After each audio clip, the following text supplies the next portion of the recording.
हमारा आधा भाग दो। आधा भाग? क्यों?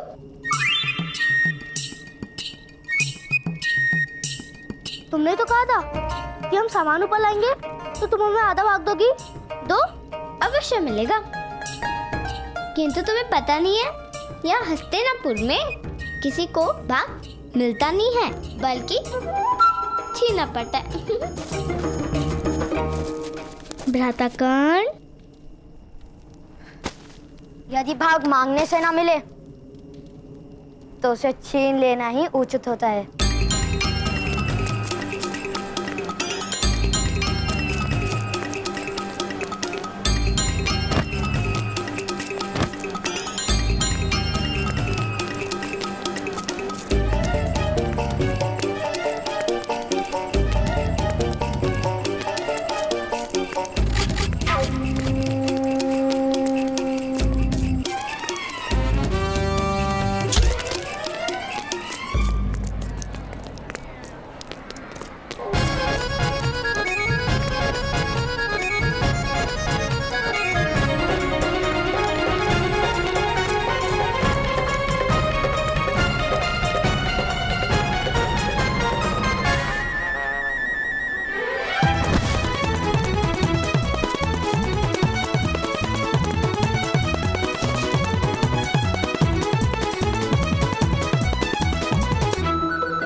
लगता है भुगत ग्राम में सत्ता परिवर्तन होने वाला है।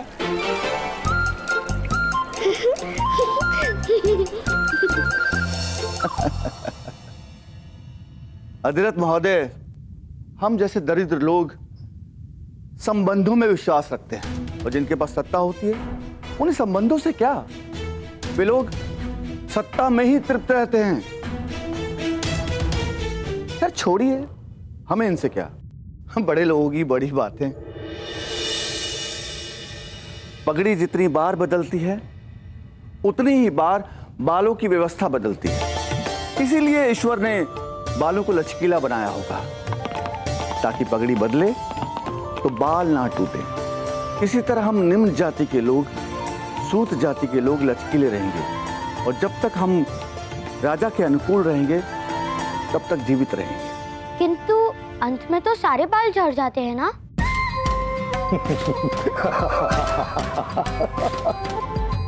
तो पगड़ी को क्या अंतर पड़ता है? बहुत बुद्धिमान हो तुम वैशाली।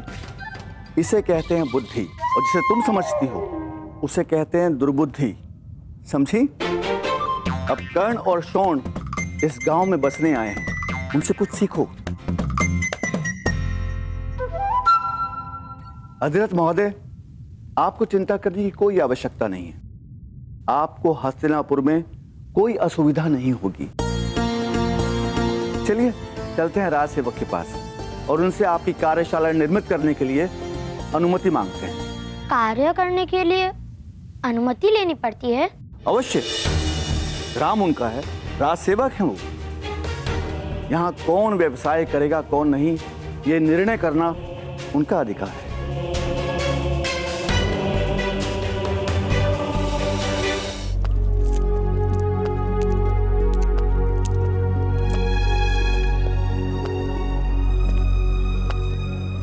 राज सेवक से भेंट हो सकती है?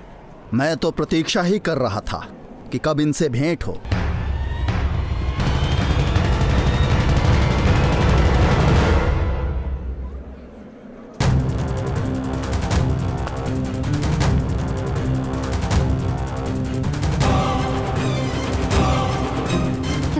सज्जन गुफा से बाहर निकले उससे पूर्व मेरे भ्राताश्री ने उन वनवासियों को पराजित कर दिया था।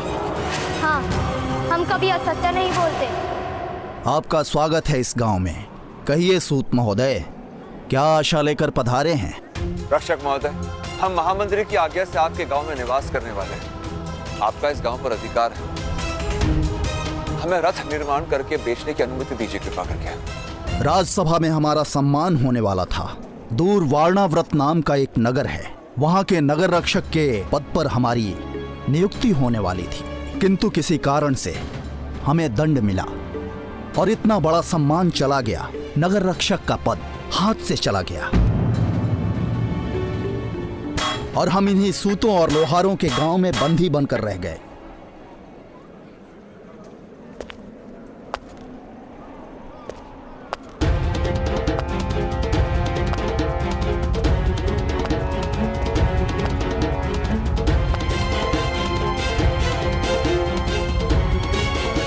आपके पुत्रों के कारण हमारी सारी आशाएं धूल में मिल गई। अब हमारे कारण आपकी आशाएं राख हो जाएंगी। आपको मेरे गांव में कार्यशाला आरंभ करने की अनुमति नहीं है। और एक बात सुनिए, हस्तिनापुर में सूतों के निवास के लिए बस एक ही गांव है, अन्यत्र कहीं आप वास भी नहीं कर पाएंगे। हस्तिनापुर का त्याग करना होगा आपको। किंतु महामंत्री ने हमें निवास की आज्ञा दी है। इसलिए तो हम इन्हें निकाल नहीं सकते, किंतु ऐसी स्थिति तो बना ही सकते हैं कि ये लोग यहां रह न पाएं। जाइए।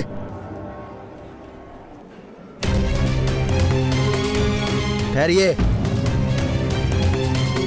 एक मार्ग है यहां रुकने का।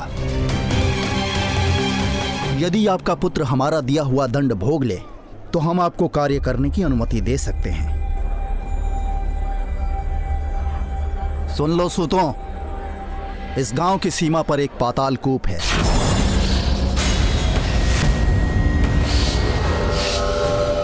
और उस कुएं में जल नहीं है।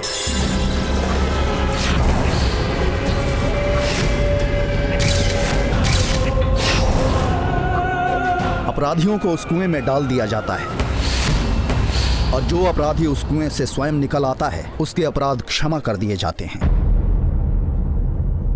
वैसे उस कुएं से आज तक कोई बाहर नहीं निकल पाया है। तुम्हारे पुत्र को उस कुएं में डाला जाएगा कल प्रातःकाल।